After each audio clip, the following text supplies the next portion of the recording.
Hey, I'd like to welcome all of my listeners back. Again, I'm reintroducing Dr. Bryce Young. Dr. Bryce Young is the founder of Peak Performance Training in Hilton Head Island, South Carolina. 14 years of coaching at Bethany College in Kansas and the University of Texas Pan American, where his championship teams achieved a 100% graduation rate, and over 170 of his 170 universities and 300 teams in all sports have benefited from Dr. Young's training program. My name is Idris Smith. I'm a USPTR professional and a USPTA elite tennis professional. I'm the high performance director of tennis at Wheaton Sports Center in Wheaton, Illinois. And today, Dr. Bryce, we sort of wanted to talk a little bit about helping our junior players out, especially, with the times that we're in right now with, COVID-19, where everyone is quarantined, maybe not quarantined, but everyone is sort of confined to their house right now, and they have to stay pretty close. So Dr. Bryce, we're fortunate to have you here, and I wanted you to maybe talk a little bit about the value of mental training, especially right now. A lot of times our players don't get a chance to spend quite a bit of time on it. So I wanted to know if you could spend a few moments just talking about the value of mental training.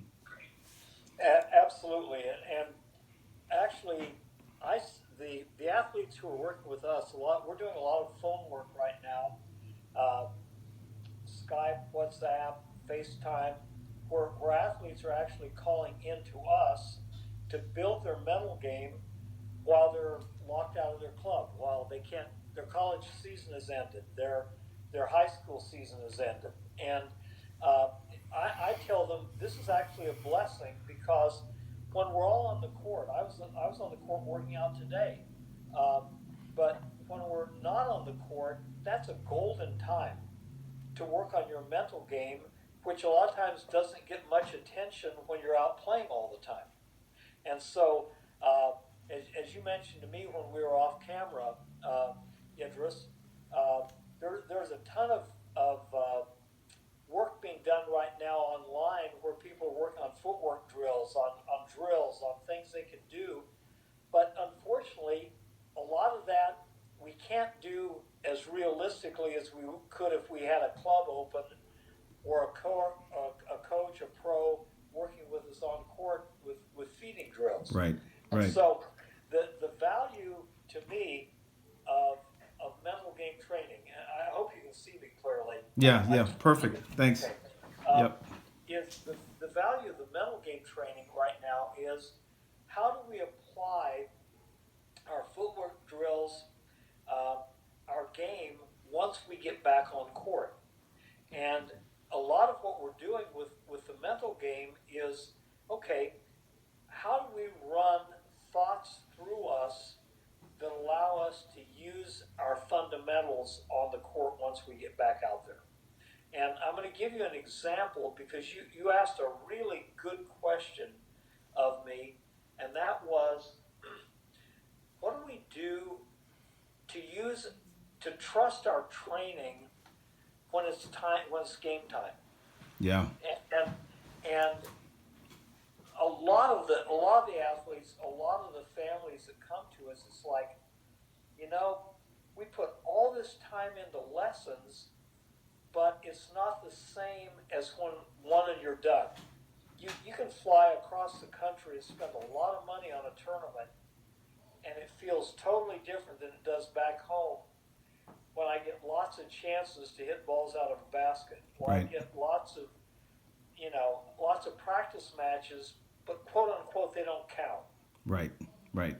It feels like it counts a lot when I've booked a flight somewhere to a tournament, and I know if I lose my match and I lose my consies, I'm going home again.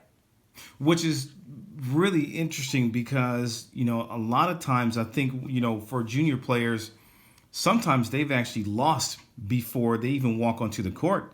They could be looking at the other person's tennis recruiting, or they could be looking at their UTR, or and they're looking at their wins and losses. And so, what should they be thinking about before they even walk onto the court? Because again, they're looking at the UTR and they're looking at the rankings, and so they're already sort of, you know, either winning or losing before they step onto the court. That's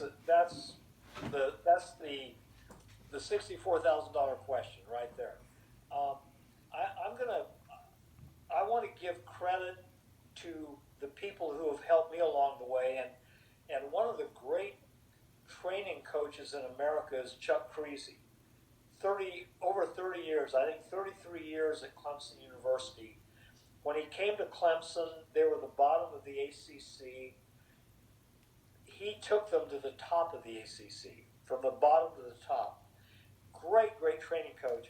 He shared something with me about pre-match preparation that I still use with junior players. And that was, he said, there are literally three places you can be going into a match.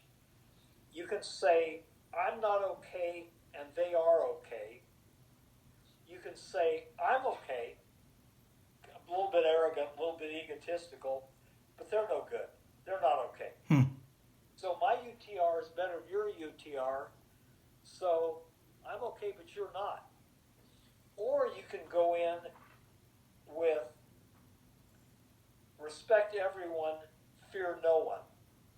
When my wife and partner Linda LeClaire and I worked for 6 years with Coach Bobby Cremens, a Hall of Fame basketball coach, who coached at Georgia Tech in the ACC. He was a National Coach of the Year, took him to the Final Four. He then went to College of Charleston, a mid-major school coach, and had wins over Tennessee with Bruce Pearlman. He had wins over Roy Williams at Notre Dame. Wow. At North Carolina. North Carolina, yeah. North Carolina, when they were unbeaten. He had a win against them. He beat his alma mater, University of South Carolina. He beat Clemson on the road. Pretty good coach, right? Right. What they had in their locker room at College of Charleston was respect everyone, fear no one. Wow. To me, that's the I'm okay, you're okay. Now, how does this get back to junior tennis or any tennis? Basically, when we go in and say, I'm not okay, but he's okay, or she's okay. Her UTR is better than mine. Oh my gosh. I'm an 8 and they're a 10. Okay? The problem with that is you go in saying, I've got to hit better than I ever hit. I've got to zone today. I got to play out of my mind today. How often does that actually work for a whole match? Yeah, that's tough. That's super tough. I mean, and even one of the things is, as we sort of lead into them playing in the matches, I guess one of the other questions is, how do they stay focused during a match? Because a lot of kids can start out somewhat focused, and then the next thing is they're playing, and then maybe they're up 3-1, and all of a sudden they lose focus, and then it's 3-2, 3-3. They're down now 3-4, 3-5, and it just keeps spiraling, and you can see them destructing a little bit mentally on the court.